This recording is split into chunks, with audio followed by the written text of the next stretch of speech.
Australia dan Indonesia rupanya punya masalah yang sama dengan Cina, di mana Cina mengganggu keamanan wilayah Indonesia dan Australia dalam sekali waktu.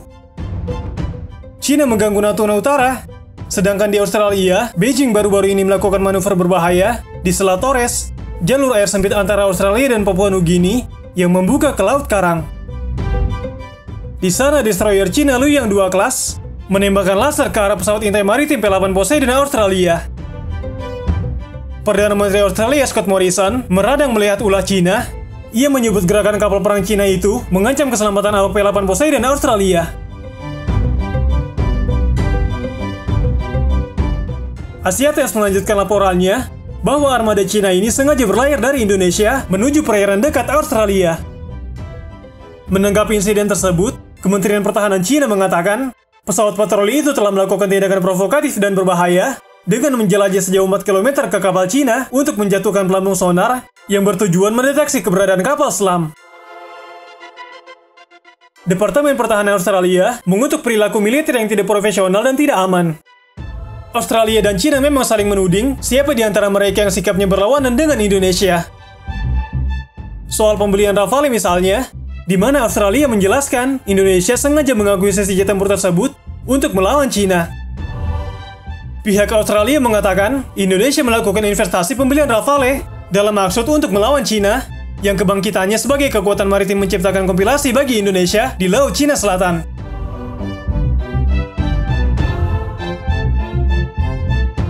Untungnya Australia dan Indonesia memiliki satu kepentingan utama yang sama, yaitu memastikan bahwa Cina tidak pernah menjadi kekuatan dominan di maritim Asia Tenggara. Itu adalah tujuan yang seharusnya membawa mereka ke keselarasan pertahanan yang lebih dekat. Tapi penjelasan yang lebih lugas adalah bahwa Indonesia membeli pesawat tempur senilai 22 miliar US dollar untuk menghadapi Cina. Negara-negara Asia Tenggara telah memodernisasi kekuatan militer mereka jauh sebelum Cina meningkatkan kekuatan militernya, terutama karena seiring dengan pertumbuhan ekonomi mereka, kekayaan pemerintah juga meningkat.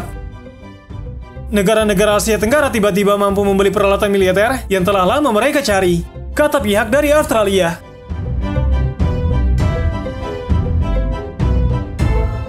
Cina juga tidak mau kalah tuding. Mereka menjelaskan bila Rafale digunakan untuk membungkam koalisi AUKUS. Pihak Cina mengatakan, banyak pengamat menilai pembelian jet tempur Prancis yang agresif kali ini mungkin ditujukan ke Australia. Dari hal-hal tersebut, tidak sulit untuk melihat bahwa pembelian pesawat tempur Rafale Prancis oleh Indonesia kemungkinan besar merupakan tanggapan atas bergabungnya Australia dengan kelompok Amerika. Karena Indonesia secara pribadi telah merasakan potensi ancaman pembangunan kapal selam nuklir atas dasar menjaga persahabatan relatif dengan Cina, kata pihak dari Cina. Namun kini gerakan Australia nampaknya lebih pro ke Indonesia dalam konflik menghadapi Cina.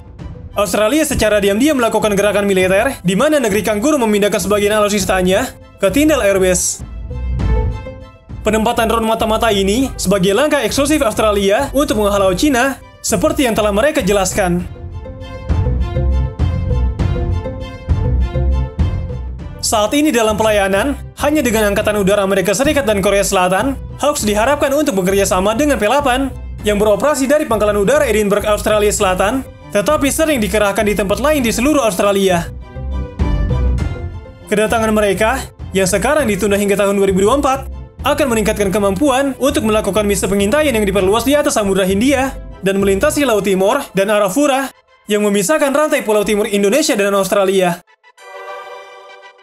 Penempatan drone Global Hawk ini malah menguntungkan Indonesia secara tidak langsung. Apalagi kedua negara sudah menekan kemitraan strategis komprehensif yang memungkinkan Australia dan Indonesia menghadapi sebuah ancaman secara bersama-sama dalam hal pertukaran informasi.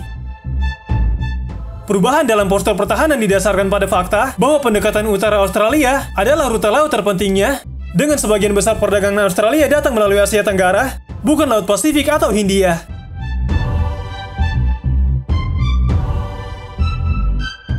Setiap ancaman terhadap stabilitas regional tetap menjadi perhatian utama pemerintah Australia yang pada Agustus tahun 2018 menandatangani Kemitraan Strategis Komprehensif dengan Indonesia yang mencakup keamanan dan semua aspek dari hubungan bilateral. Australia secara langsung bisa bekerja sama dan bertukar informasi mengenai keberadaan kapal-kapal Cina, serta meningkatkan pengawasan di wilayah masing-masing.